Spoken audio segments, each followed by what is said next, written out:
Welcome to my channel. Subscribe, listen, and enjoy my stories every day. It was a calm Thursday evening when I decided to unwind by watching my tropical fish glide gracefully through their large, intricately decorated aquarium. These fish, my golden babies, as I affectionately called them, were not just pets, they were a soothing escape from the relentless pace of life. As I approached the tank, a peculiar sight caught my eye. A few of my cherished fish were motionless at the bottom. My heart sank. This was unusual because I took meticulous care of their environment. Concerned, I began a thorough inspection, and that's when I noticed it, a hairline crack snaking its way up the side of the aquarium. I was stunned. How could this have happened? The tank was positioned safely away from any foot traffic, nestled in a quiet corner of our living room. As I examined the crack closer, a flood of realization washed over me. There were scuff marks on the nearby wall and a slight displacement of the tank's base. It looked as if the aquarium had been pushed forcefully. The puzzle pieces started to fit together when I remembered last Wednesday night, I was away at a conference, and my wife, Emily, had the house to herself. Or so I thought.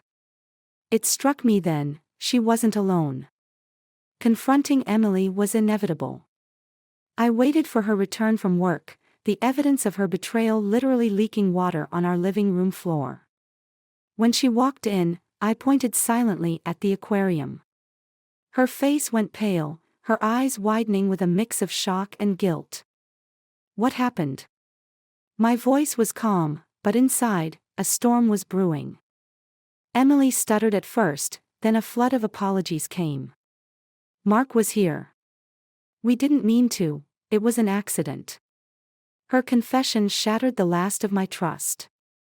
Mark, her coworker, who was supposedly just a friend. The reality hit me hard, my wife was cheating on me. Why, Emily? Why in our home? My tone was a mix of anger and disbelief. We didn't think you'd be back so soon, she whispered, her voice trembling. The betrayal stung deep, not just emotionally but in the demise of my beloved fish, a passion she knew meant the world to me. I resolved then and there, this was the end of us.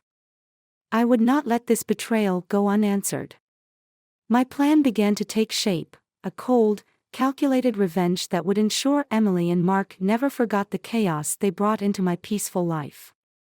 As I watched Emily's face, searching for any sign of the woman I once loved, I knew that any remnants of that love had been swept away, much like the water slowly dripping from the cracked tank. The road ahead was clear. I would reclaim my dignity, even if it meant breaking everything else that stood in the way.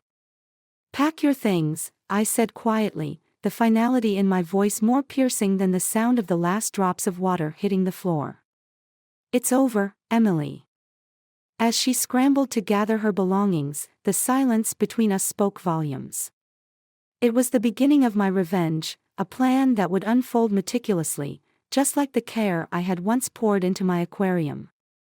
The emptiness of the house was palpable as Emily's car disappeared down the street. Alone, I stood in the silent aftermath of our confrontation, the gap left by the moved aquarium like an open wound. The quiet only intensified my swirling thoughts of betrayal and retribution. With Emily gone, my first act was methodical and cold. I retrieved my laptop and began documenting everything. Photos of the damaged tank, the scuff marks on the wall, and the texts I'd found on Emily's phone that she hadn't managed to delete. Evidence was crucial, not just for the divorce, but for the revenge that was crystallizing in my mind. The night air was cool as I stepped outside, needing a moment to clear my head. That's when I noticed the light still on in our neighbor, Clara's house. An idea sparked, I needed allies, and Clara could be invaluable. Knocking on her door, I rehearsed what I'd say. Clara answered, her expression shifting from surprise to concern upon seeing my face. Jack, what's wrong? It's late. I need to talk, Clara. It's about Emily. Inviting me in, her living room offered a stark contrast to the chaos of my own home. As I sat, I poured out everything: the affair, the aquarium, the planned revenge. Clara listened, her face a mix of shock and sympathy. "This is unbelievable, Jack. Emily seemed so devoted to you," she murmured once I'd finished. "That's what I thought too. But I can't just let this go, Clara. I need to make sure they both regret what they did." "What are you planning to do?" Her voice was tinged with worry, perhaps guessing at the extent of my anger. "I'm not sure yet, but I need information. I was hoping you might help keep an eye on things here while I set things in motion." Clara nodded slowly, understanding the weight of what I was asking. "Of course, Jack. You've been a good friend to us. I'll help however I can." With Clara's support secured, my next step was to confront Mark. The following morning, I drove to his place, the early sunlight doing little to ease the chill of my resolve. I found him watering plants in his front yard, a mundane act that fueled my disdain further. "Mark!" I called out, striding up to him. His surprise morphed into defensiveness as he recognized me. "Jack, what are you? We need to talk. Now." My tone left no room for argument. He set down the watering can, wiping his hands nervously. "Look, I'm sorry, Jack. I never wanted to hurt you. You should have thought about that before sneaking around behind my back." My words were sharp, each one delivered with pointed precision. I know. It got out of hand. What do you want from me?" "First, you're going to tell your employer about the affair. All of it. And then, you're going to step down from your position. Consider it your resignation for destroying my life." Mark paled, realizing the seriousness of my threat. "You can't ask me to do that, Jack. Please, there has to be another way." "No, Mark. You took something precious from me, now I'll take something precious from you." Leaving Mark to ponder his next moves, I returned home, my plan gradually taking shape. I would dismantle their lives piece by piece, just as they had shattered mine. This was just the beginning, a mere ripple before the tidal wave of my revenge. My resolve hardened, this was the path I had chosen, and there was no turning back now. The days that followed were a blur of cold determination. I moved through them fueled by a seething mix of betrayal and resolve.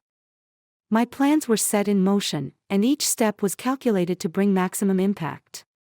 After confronting Mark, I didn't wait to see if he would follow through with his resignation.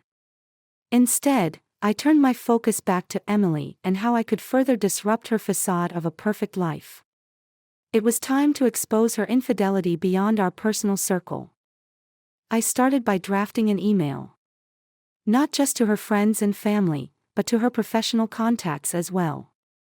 Emily had always been proud of her pristine reputation in the local business community.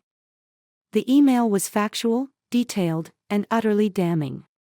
I included enough evidence to ensure that everyone understood the full extent of her deceit. Hitting send felt like releasing a missile, there was no taking it back once it was out in the world. Later that day, I sat in my now too quiet living room, the murmur of the television in the background barely registering. My phone buzzed relentlessly with incoming calls and texts, some from mutual friends, others from people I barely knew, expressing everything from shock to awkward support.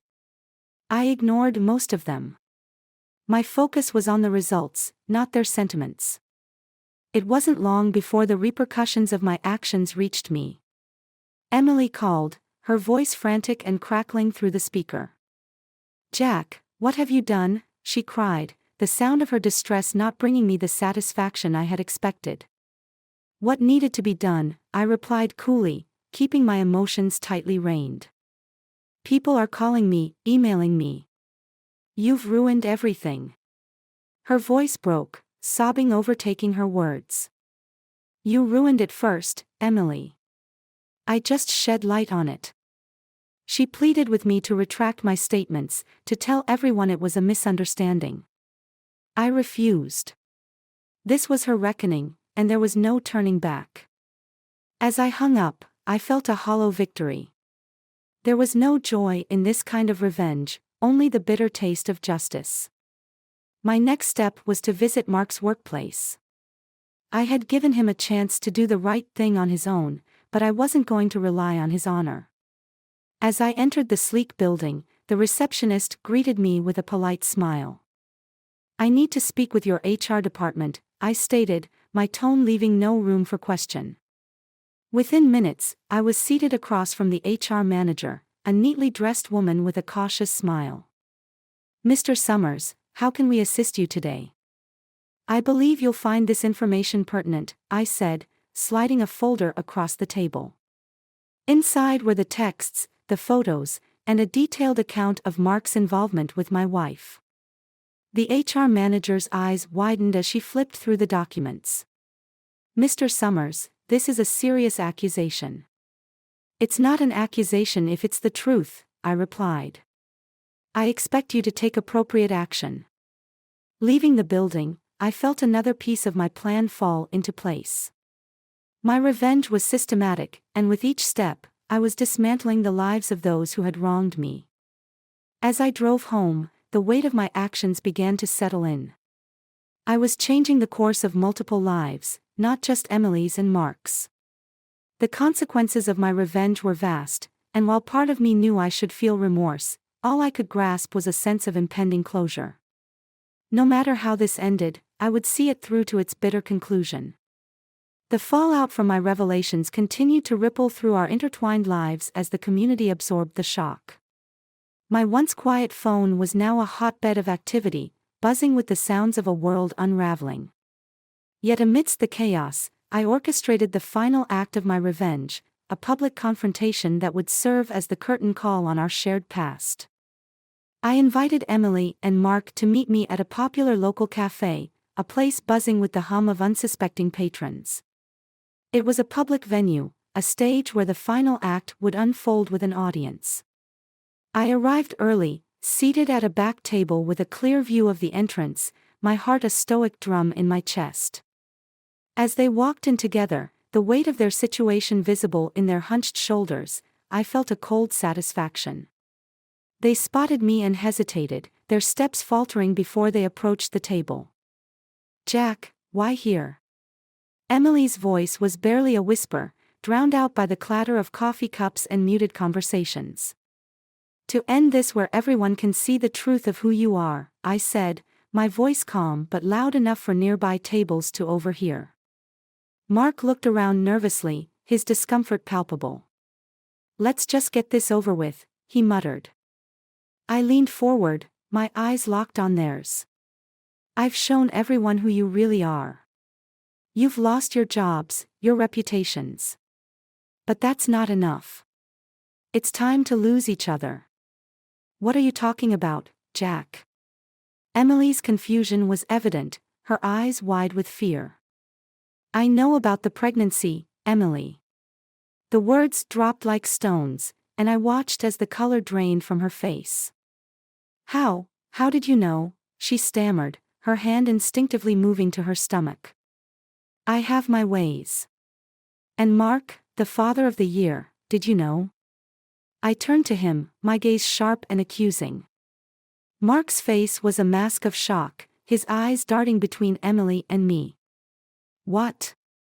"No, Emily, is it true?"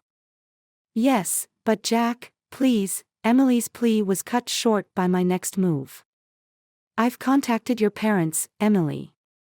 They know everything. And your lover here. His family knows too. Consider what little you had left, gone." The cafe had grown quiet around us, our drama unfolding to a captive audience. Emily's eyes filled with tears, while Mark stood, his chair scraping loudly against the floor. "This is insane, Jack. You've taken it too far," Mark said, his voice a mix of anger and desperation. "I haven't even started," I replied coldly. As they turned to leave, broken and defeated, I called out, "Oh, and Emily, the pregnancy. I made it up. Just like you made up your loyalty to me." The shock that rippled through them was palpable, the final blow that shattered any remaining ties. They left the cafe, not together, but alone, their paths diverging amidst the ruins of what I had orchestrated. Sitting back, I felt the hollow victory settle around me. I had avenged my golden babies, my trust, my love. But at what cost? As the cafe slowly returned to its murmur, I realized that the satisfaction I had expected felt more like ash in my mouth. This was not just the end of their deceit, it was the end of the person I had once been. My revenge was complete, yet as I left the cafe alone, the bitter taste of victory reminded me that some wars, even when won, leave only devastation in their wake.